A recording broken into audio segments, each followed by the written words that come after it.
In the 1990s, a single US corporation designed a financial product for a small Italian town that ultimately unraveled the finances of entire nations from Greece to Alabama. The product was called an interest rate swap. It seemed simple, even elegant. It promised to reduce debt costs and provide financial flexibility. Investment banks like Goldman Sachs marketed it aggressively to governments, municipalities, and public institutions worldwide. But the swaps were financial time bombs. When they exploded during the 2008 crisis, they crippled nations, destroyed public finances, and triggered austerity that devastated millions of people. This is the story of how a single financial innovation, sold with promises of salvation, became an instrument of financial destruction. To understand interest rate swaps, you must first understand the problem they claimed to solve. Governments and municipalities borrow money by issuing bonds. When interest rates are high, borrowing is expensive. When rates are low, borrowing is cheap. A government might borrow at a fixed interest rate, locking in its costs for decades. The advantage is certainty. The government knows exactly how much it will pay. The disadvantage is that if rates fall, the government is stuck paying the higher rate forever. Alternatively, a government might borrow at a floating rate that changes periodically. The advantage is that if rates fall, the government's costs fall too. The disadvantage is uncertainty. If rates rise, costs rise dramatically. An interest rate swap allows a borrower to transform one type of rate into another. Imagine a small Italian town borrows at a floating rate. The town pays interest that resets every few months based on market rates. This creates uncertainty in the town's budget. A financial engineer from an investment bank approaches the town with a solution: an interest rate swap. The town agrees to swap its floating rate payments for fixed rate payments. In exchange, the town agrees to pay a higher fixed rate than it currently pays. On paper, this seems like a good deal. The town trades uncertainty for certainty, and the fixed rate is only slightly higher than the floating rate is currently. But the swap contract contains hidden terms that are difficult to understand without specialized knowledge. The swap might include swaptions, options embedded in the swap that give one party the right to cancel or modify the swap under certain conditions. The contract might include caps and floors that limit how high or low rates can go. The contract might specify that if rates move in an unexpected direction, one party owes the other a lump sum payment. These terms are written in technical language that even sophisticated financial officers struggle to understand. The investment banks selling these swaps employed armies of salespeople who understood the products intimately. They approached government finance officials who had limited financial expertise. The salespeople showed the officials spreadsheets and models demonstrating how much money the swap would save. They highlighted the savings in the early years when the benefits were largest. They downplayed the risks. They rarely explained clearly what would happen if rates moved dramatically or if financial conditions changed. Most importantly, they didn't explain that the swap could result in losses many times larger than any potential savings. The swaps were particularly dangerous when combined with other financial products. A government might take out a loan in one currency, but use interest rate swaps to transform it into an effective loan in a different currency. This created currency swaps. The government might also use derivatives to amplify the leverage embedded in the original loan. A government borrowing $100 million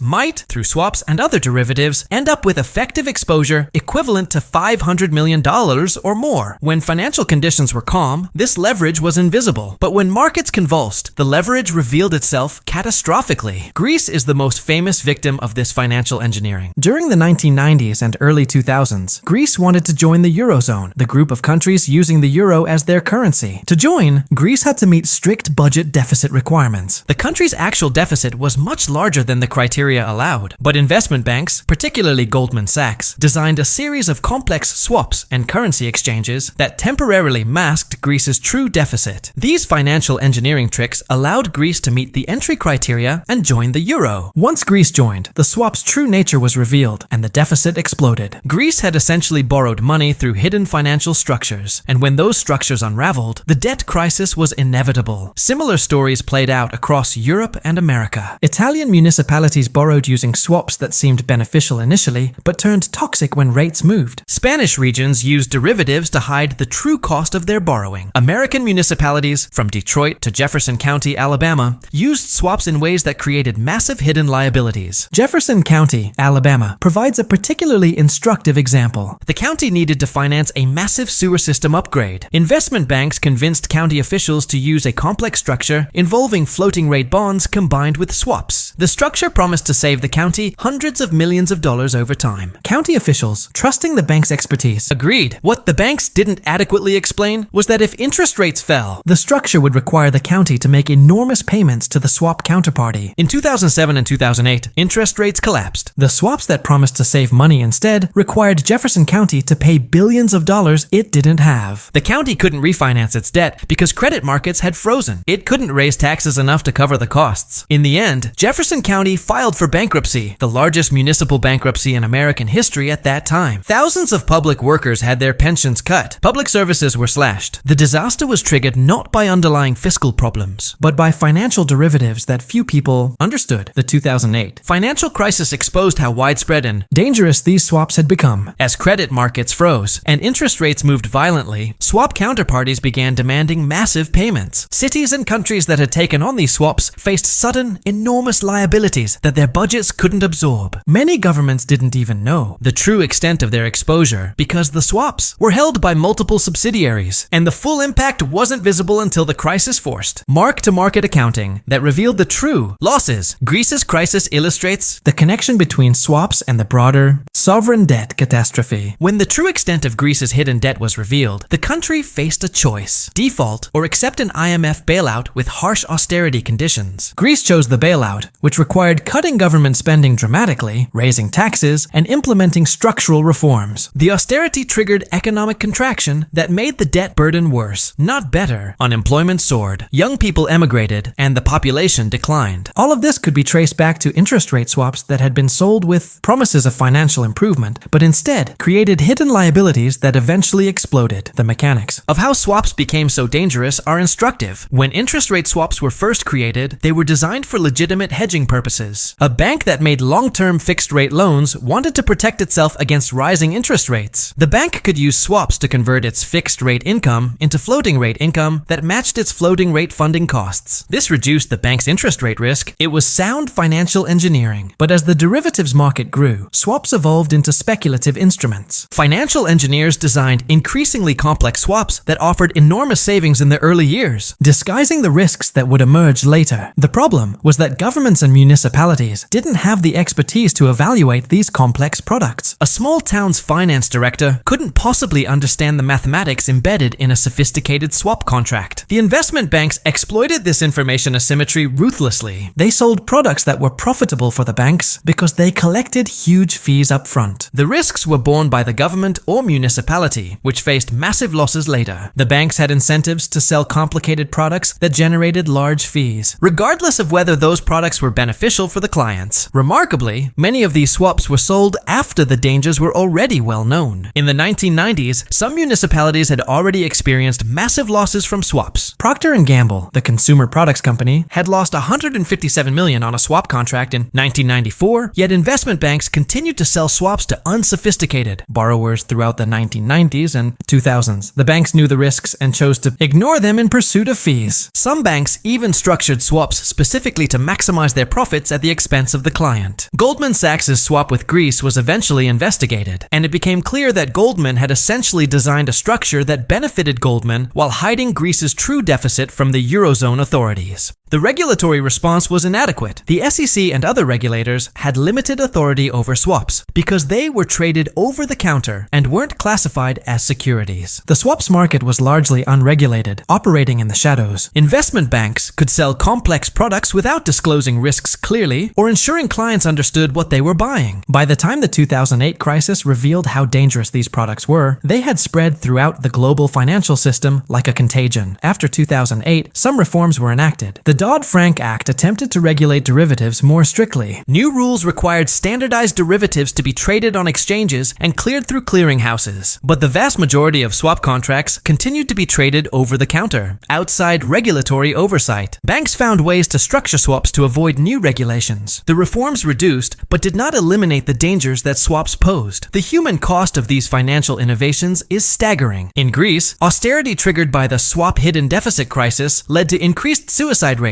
delayed medical care, and deteriorating living standards for millions of people. In Jefferson County, Alabama, public workers lost pensions they had earned. Public services were cut. In Italy, municipalities faced impossible choices: cut services, raise taxes, or default. Small towns that had been financing legitimate public projects found themselves unable to do so because swaps had hidden the true cost of borrowing. The tragedy is that interest rate swaps themselves aren't inherently evil. They serve legitimate hedging purposes. The problem is how they were weaponized. Investment banks used their superior knowledge and marketing marketing power to sell complex swaps to unsophisticated buyers. The buyers were promised savings, but received instead hidden liabilities. The banks collected enormous fees and transferred the risk to clients who couldn't evaluate it. When markets moved unexpectedly, the hidden liabilities exploded, crippling institutions that had relied on the bank's representations. The story of interest rate swaps reveals fundamental asymmetries in modern finance. On one side are investment banks with armies of PhD mathematicians, traders with decades of experience, and computers running sophisticated models. On the other side are government finance officials trying to balance budgets under resource constraints. The banks have every advantage. They understand the products, they understand the risks, they understand how markets will likely move. They exploit these advantages ruthlessly, selling products they know will eventually harm their clients, but generating fees for themselves in the process. Years later, investigative journalists and prosecutors began uncovering how banks had deliberately misled clients. Some banks paid settlements acknowledging wrongdoing, but the settlements were typically far smaller than the losses inflicted on clients. The executives responsible for designing and selling these swaps rarely faced serious consequences. Most left banking with enormous wealth accumulated from the fees they generated. The people who suffered were the citizens of towns and countries that had relied on the bank's advice. The interest rate swap story illustrates a crucial lesson about modern finance. Sophisticated financial products are often designed not to solve legitimate problems, but to exploit information asymmetries for the benefit of financial intermediaries. A small financial innovation can, when scaled globally and used without adequate regulation or understanding, trigger consequences that ripple through entire economies. A single corporation's product, sold to a small Italian town in the 1990s, ultimately contributed to crises that crippled nations and triggered suffering for millions of people. That is the true story of interest rate swaps, not a marvel of financial engineering, but a cautionary tale of how opacity, complexity, and greed in finance can destroy entire economies and the lives of ordinary people who never understood the risks they were taking on.